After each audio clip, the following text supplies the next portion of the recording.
Olá, começa agora a União Brasil dessa sexta.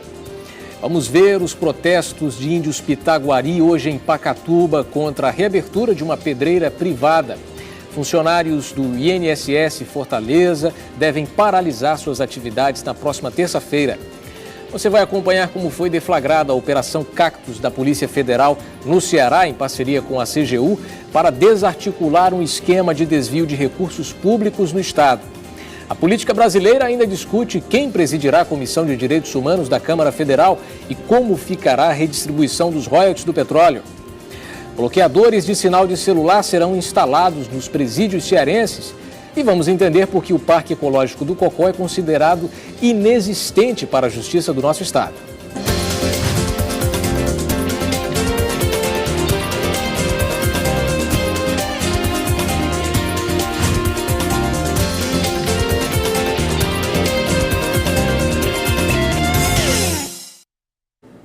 Boa noite para você, eu sou o Richel Martins. Índios da tribo Pitaguari, da cidade cearense de Pacatuba, realizaram na manhã de hoje um protesto contra a reabertura de uma pedreira da iniciativa privada. Os donos da pedreira se defendem, dizendo que os índios estão descumprindo uma decisão judicial.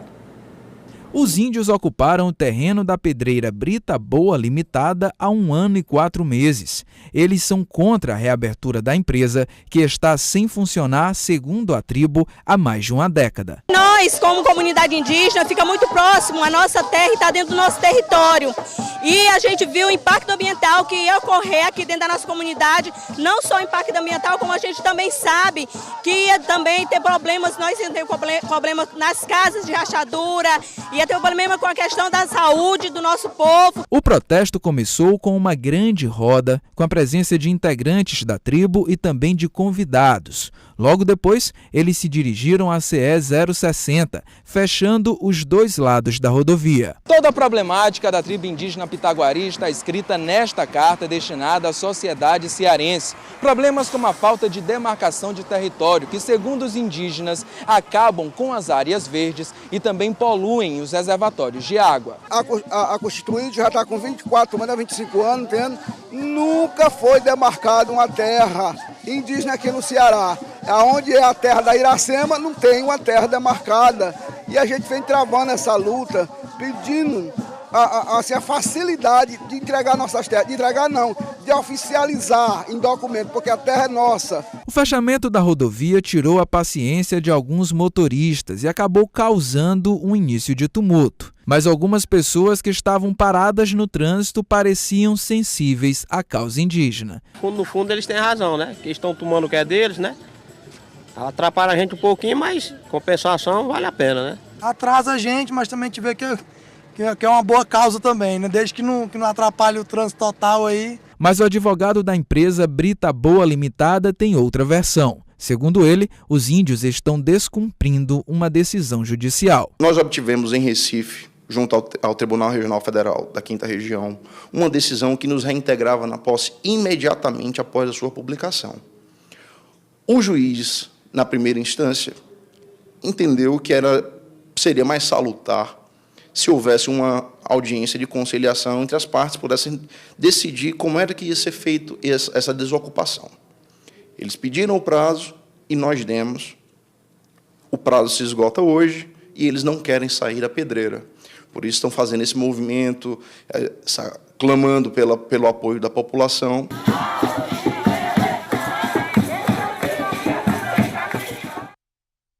Você já pode participar do União Brasil dando a sua opinião ao vivo pelo telefone 3486-1721. Faça isso também pela internet, através do Twitter. Cite o nosso perfil no seu comentário, que é o @União Brasil TV. Funcionários do INSS de Fortaleza devem parar suas atividades no próximo dia 26. Veja por quê na reportagem de Matheus Barros. Segundo os próprios funcionários, todos os dias é a mesma coisa. Até agora ainda não foi atendido ainda. Estou esperando ainda pela boa vontade que chame pela letra. A minha letra, ó, G204. Estamos falando dessa agência do INSS localizada no centro da cidade de Fortaleza. A lotação é evidente na hora em que chegamos e as reclamações surgem no mesmo instante. É falta de organização, é falta de funcionário para atender.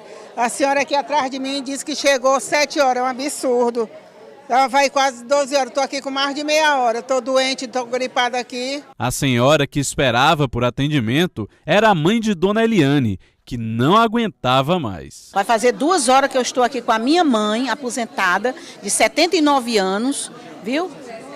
E não, agora, chamou agora, acho que é porque a gente está sendo filmado, aí chamou, depois de 2 horas. Somados todos esses problemas, os servidores que atuam na agência ainda estão com diversas reivindicações. No começo de hoje, a gente reivindica o plano de carreira para todo servidor. Além disso, a gente também está reivindicando um turno estendido de 30 horas, que dá mais assistência ao trabalhador. As agências funcionariam pela manhã e à tarde, em 2 turnos. Para isso, teria que dividir os trabalhadores, já que não tem servidores suficientes para o atendimento à população como eles merecem. A servidora ainda explica que a demora para o atendimento não é culpa deles, e sim do sistema, que é antigo e cai o tempo inteiro. Por todos esses motivos, no próximo dia 26, haverá uma paralisação que deverá acontecer em todo o país. Dia 26, agora de março, nós vamos ter 2 horas pela manhã de paralisação e 2 horas à tarde. Com isso, a gente vai tentar mostrar para o governo que nós estamos acompanhando o desenrolar de todas as negociações. A Polícia Federal do Ceará, em parceria com a Controladoria Geral da União, deflagrou a Operação Cactus. O objetivo é desarticular uma organização criminosa especializada em desviar recursos públicos da União que seriam utilizados pelo DENOX para obras no interior. A Operação Cactus da Polícia Federal, em conjunto com a Controladoria Geral da União, começou há 2 anos. No total, foram 48 milhões destinados para as obras contra a seca, mas não se sabe ainda o quanto desse montante foi desviado. Foi identificado à época do início das investigações que havia um grupo procurando captar e descentralizar recursos, principalmente de combate à seca no estado, procurando direcionar isso a um determinado grupo de empresas, visando com isso desviar esses recursos. O nosso objetivo agora é identificar exatamente o que foi desviado, se houve desvio desses recursos. Já foram identificadas algumas irregularidades nos processos licitatórios, envolvendo empresas, o que sugere um direcionamento de licitação, um conluio para favorecer determinadas empresas e determinados grupos. Empresas estas que algumas já foram caracterizadas como empresas fantasmas. Um dos alvos da Operação Cactus foi o imóvel em Natal do ex-deputado estadual e ex-diretor-geral do DENOX, Elias Fernandes. O DENOX é um dos órgãos que centraliza muitos dos recursos destinados às obras contra a seca, mas não é o foco da operação. Estamos tratando de uma associação criminosa que atuava em torno do lobby feito em ministérios, em órgãos repassadores de recursos, visando o quê? Visando transferir determinados recursos para determinados municípios e, através do direcionamento dos processos licitatórios, desviar uma parcela desses recursos. Os documentos foram colhidos e o próximo passo vai ser analisar esse material. A Polícia Federal, eu acredito que em conjunto com a Controladoria, vai analisar esse material todo que foi arrecadado, vai verificar os próximos passos, procurar verificar onde realmente esse dinheiro for aplicado e caso os desvios tenham ocorrido realmente, identificar onde está esse recurso, para que a União procure recuperar esse recurso. O ex-deputado e ex-diretor-geral do DENOX, Elias Fernandes, disse que está tranquilo em relação à busca e apreensão de documentos realizada pela Polícia Federal na casa dele, no bairro do Tirol, área nobre de Natal. Ao todo, foram expedidos 62 mandados de busca e apreensão. O ex-diretor do DENOX, Elias Fernandes Neto, pediu demissão do cargo no dia 26 de janeiro de 2012, após acusações de ter favorecido seu estado de origem em convênios do órgão. Agora, aproveitando que estamos no Dia Mundial da Água, esse bem tão escasso em algumas regiões do planeta, estudantes de uma escola particular de Fortaleza estão arrecadando garrafas de água para doar às vítimas da seca no interior do estado. No Dia Mundial da Água, em estados nordestinos que sofrem com a seca, como o Ceará, a data serve para chamar a atenção para quem sofre com a falta desse bem tão precioso. E a situação não está nada fácil. Das 139 principais bacias hidrográficas cearenses, 76 estão com menos de 30% da capacidade de armazenamento. E o governo do estado prorrogou por mais 90 dias o estado de emergência de 174 municípios. Apenas 10, incluindo Fortaleza, não estão passando pelo mesmo problema. Para a população, falta vontade política para resolver o sofrimento com a seca. Felizmente, se tivesse verbas que pudessem ser solucionadas, com certeza iriam ser solucionados os problemas sim. Investimento do governo, né? Ajudar a população que está necessitando da falta d'água. Em uma escola particular de Fortaleza, alunos e professores se uniram para arrecadar garrafas de água para que sejam enviadas para quem sofre com estiagem em cidades do interior. Como instituição de educação, nós estamos tentando sensibilizar o nosso aluno não só para medidas assistencialistas de doação de água ou de algum outro gênero que eles estejam precisando, mas a necessidade deles se envolverem enquanto cidadãos com as famílias, de proporcionar uma vida um pouco melhor daqui para frente para os nossos irmãos do interior. E os alunos aprovaram a iniciativa. É uma necessidade que às vezes a gente não tem noção da gravidade, porque ninguém aqui vive essa necessidade.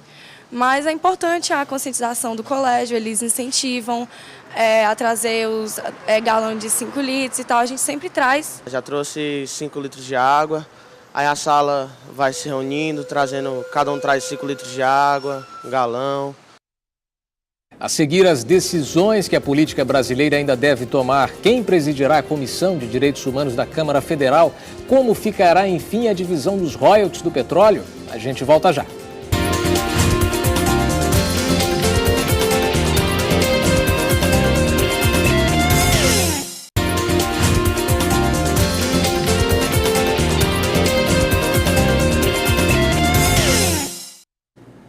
Voltamos. A Secretaria Especial da Copa do Ceará divulgou hoje uma nota esclarecendo a queda de uma das vidraças da Arena Castelão ontem durante o jogo entre Ceará e Ferroviário, válido pelo Campeonato Cearense. De acordo com a nota, a vidraça que caiu de um andar do prédio central do estádio se soltou provavelmente depois que alguém bateu no vidro e quebrou a peça. Ainda segundo a Secretaria, a vidraça fica exatamente no corredor que dá acesso às cabines de imprensa. E trata-se de um vidro de larga espessura, fortemente parafusado em 4 pontos e que, portanto, não se soltaria sozinho da estrutura que ficava preso. As câmeras de segurança do setor não captaram o momento do incidente porque não alcançam o exato local onde a vidraça estava. Aí, diante do ocorrido, a peça de vidro ficou trincada, se despedaçou e caiu, sem provocar nenhum prejuízo maior nem acidente. O local foi rapidamente isolado pela equipe de manutenção e os pedaços de vidro foram retirados, dando prosseguimento normal ao jogo. E as polêmicas no cenário político não cessam. Na próxima semana deve ser decidido o destino da presidência da Comissão de Direitos Humanos da Câmara Federal. E o impasse na redistribuição dos royalties do petróleo está longe de terminar. Veja na reportagem de Alan Faustino. E parece que Marco Feliciano, deputado federal pelo PSC de São Paulo, está com os dias contados na presidência da Comissão de Direitos Humanos da Câmara Federal. O presidente da casa, Henrique Alves, deve decidir com o partido até a próxima terça-feira a permanência ou não do parlamentar no cargo. Para presidente da Comissão de Direitos Humanos da Assembleia Legislativa do Ceará, resta saber agora quem será o outro nome apresentado pela legenda. Acredito que o partido PSC, ele tem agora, que identificar uma pessoa que tenha a representação e o credenciamento para tal. Eu acho que esse é o verdadeiro modo. O partido agora tem que ter muito cuidado para que a nível nacional não aconteça uma nova movimentação, né? E se o governo federal antecipa o calendário eleitoral de 2014, nos estados não poderia ser diferente. Aqui no Ceará, a vaga para governador poderá ser disputada pelo senador Eunício Oliveira, do PMDB. Mas alguns PMDBistas preferem tratar da questão com uma certa cautela. No momento, eu acho que ainda precisa a gente deixar o governador estar governando, estar dentro da tranquilidade, porque quando você antecipa as eleições, você cria um constrangimento para o gestor.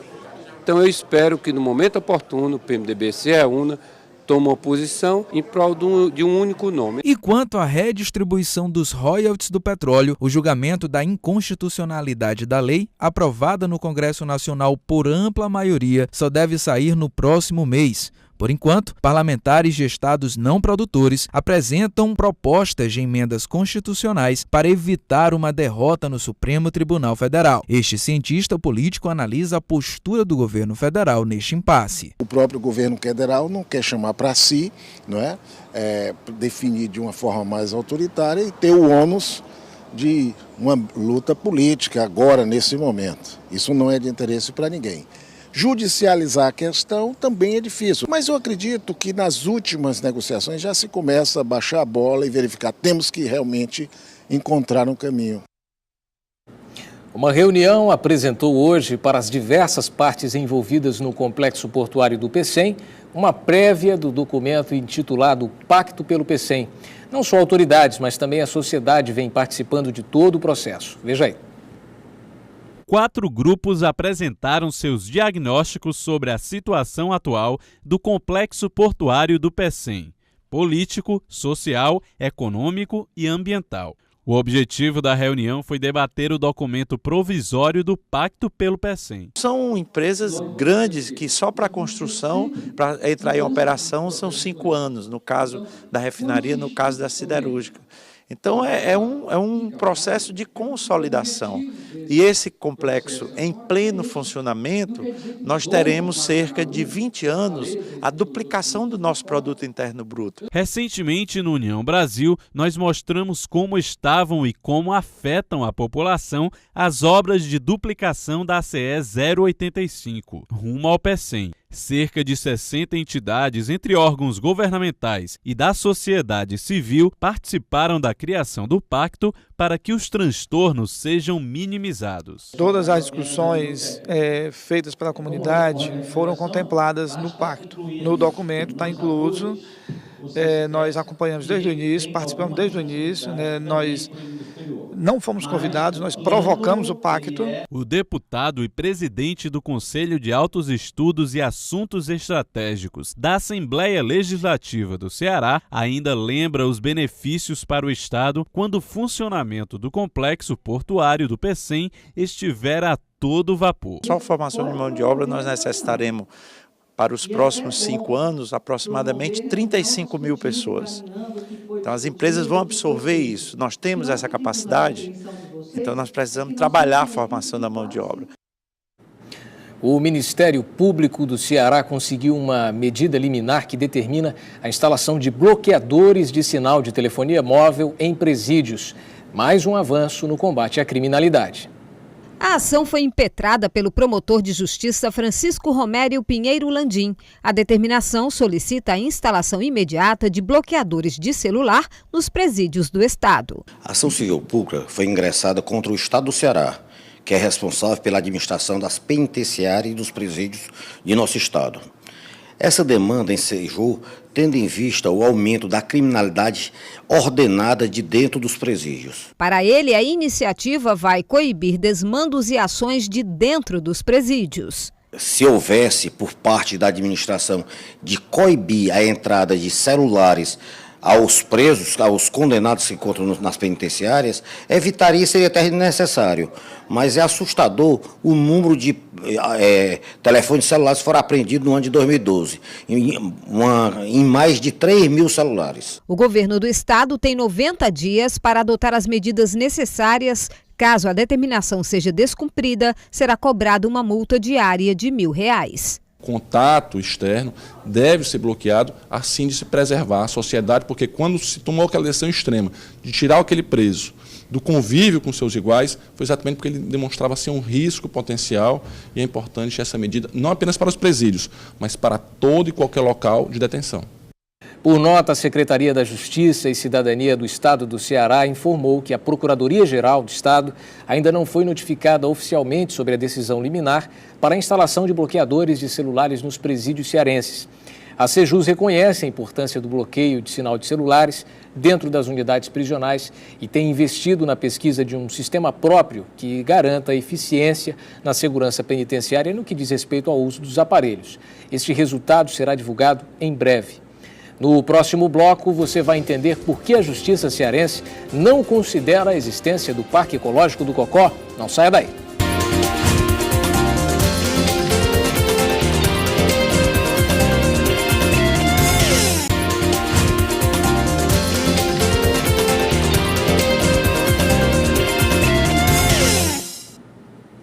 Voltamos. No próximo dia 28 de março, termina o prazo para os beneficiários do Bolsa Família e, consequentemente, do Cadastro Único fazerem o recadastramento para atualização dos dados. Caso isso não seja feito, o benefício financeiro será cancelado. O Bolsa Família, programa do governo federal que beneficia famílias em situação de pobreza com uma renda fixa, faz a diferença no final do mês para quem recebe. Eu comecei recebendo R$15, já achava bom, porque tinha dia que eu não tinha nem R$1 em casa, né? E hoje já estou recebendo 242, já está dando para comprar as coisinhas para as crianças. Pelo menos 395 mil famílias que recebem o benefício em todo o país precisam regularizar sua situação até o próximo dia 28 de março. Isso porque, a cada 2 anos, quem faz parte do Cadastro Único do governo federal precisa atualizar seus dados ou terá os benefícios cancelados. O cadastro também é um processo contínuo de atualização. A qualquer momento, as famílias podem ir aos 32 pontos de cadastramento e atualizar o seu cadastro. Como nem todos precisam fazer esse recadastramento, é importante estar atento para não perder a viagem, como Dona Maria de Lourdes, que fez o recadastramento em outubro do ano passado e não precisava fazer novamente. Ela me informou que, como eu já tinha feito a renovação, eu não precisava. Em Fortaleza, são quase 10 mil beneficiários que precisam buscar uma das 32 unidades de atendimento, que incluem os 20 centros de referência de assistência social, os CRAs, as regionais e os terminais de ônibus. Quem está incluso nesta lista deve levar os seguintes documentos: identidade, CPF, título, carteira profissional, comprovante de residência, crianças acima de 6 anos, declaração da escola e abaixo de 6 anos, certidão de nascimento. Pode até soar estranho para nós, mas para a Justiça cearense o Parque Ecológico do Rio Cocó não existe. Tudo porque até hoje a área não foi regulamentada como parque. E é claro, quem sai perdendo é Fortaleza. O patrimônio protegido desde 1977 é uma das poucas áreas verdes restantes na capital cearense. Área de manguezal, terreno de marinha e zona costeira. Mas por estar localizado numa região de grande desenvolvimento urbano, acaba com dificuldades para concretizar a legalização. Foi baixado um decreto para criar um grupo de estudo, para definir, para fazer um levantamento, que tipo de unidade seria criada e a sua dimensão. Fazer um levantamento topográfico, mas esse decreto caducou, então legalmente não existe Parque do Cocó. A região do Parque do Cocó é bastante visada por construtoras. Outro grande problema na preservação é o crescimento desordenado de Fortaleza, que acaba por invasões no espaço. Por isso a importância da regulamentação, com base na nova poligonal, criada pelo Compan e arquivada pelo governo desde 2008. O governador do estado do Ceará tem 2 anos ainda de mandato e poderia presentear a cidade com essa demarcação do Parque Ecológico do Cocó. Ferindo a Constituição Federal, a gestão anterior havia selado um acordo com empresas, permitindo construções na área protegida. Nem mesmo por lei municipal isto seria possível. Ali é é uma unidade de conservação, é uma APP, mas só que ela não sendo definida como com a característica própria, com áreas delimitadas, demarcadas, ela enseja esses conflitos que desaguam em ações judiciais, que tem várias ações judiciais questionando, e vez por outra sai uma decisão judicial autorizando a empresa a construir. Tudo isso só vai acabar, só vai impedir quando houver a delimitação desse parque. Esta semana aconteceu uma audiência pública para discutir a implementação do parque. O intuito do encontro foi ampliar a conscientização da população sobre o assunto. Isso aí passou do além da Assembleia Legislativa, da Câmara Municipal. A sociedade é que está interessada em ter esse ganho ambiental. E agora nós vamos a outras notícias do dia do Brasil e do mundo nas nossas imagens do dia. Índios e manifestantes entraram em confronto com policiais durante a reintegração de posse de um terreno onde funcionava o antigo Museu do Índio, no Rio de Janeiro. Com tiros e bombas de gás lacrimogêneo, a polícia invadiu o lugar para retirar os índios e outras pessoas que ocupavam a área ao lado do estádio do Maracanã. O governo ofereceu aos índios um terreno em Jacarepaguá, na zona oeste do Rio, onde será construída uma aldeia. Subiu para 33 o número de vítimas das chuvas em Petrópolis, na região serrana do Rio de Janeiro. Na imagem aí, uma das crianças vitimadas foi sepultada no cemitério municipal da cidade. Foi preciso usar 3 carros de polícia para levar os 5 volumes, com um total de 10 mil páginas, do inquérito sobre o incêndio na Boate Kiss, em Santa Maria, no Rio Grande do Sul. O material saiu da primeira delegacia da cidade para o fórum, onde foram anunciados 16 indiciamentos criminais pela morte de 241 pessoas. 35 pessoas foram consideradas responsáveis pela tragédia. Nos Estados Unidos, este senhor de casaco verde, David Runta, foi considerado inocente pelo assassinato de um rabino em 1991 em Nova York. O problema é que ele esperou 23 anos preso pelo reconhecimento de sua inocência. Na foto, ele é abraçado pelo advogado no tribunal. Hoje foi o último dia da visita do presidente americano Barack Obama a Israel e aos territórios palestinos. Ele depositou uma coroa de flores no hall da recordação, no Memorial do Holocausto, em Jerusalém. E na Venezuela, o candidato da oposição à presidência, Henrique Capriles, discursou para seus apoiadores durante um comício em Naguanágua. Ele está 18 pontos atrás de Nicolás Maduro, considerado herdeiro político de Hugo Chávez. A eleição será em abril. E União Brasil desta sexta termina aqui, logo mais às 7 da noite, você fica com o programa Esporte União. E a gente volta a se ver neste sábado e no domingo às 11h30 da manhã, nas nossas edições especiais. Uma ótima noite para você. União Brasil, informação além da notícia.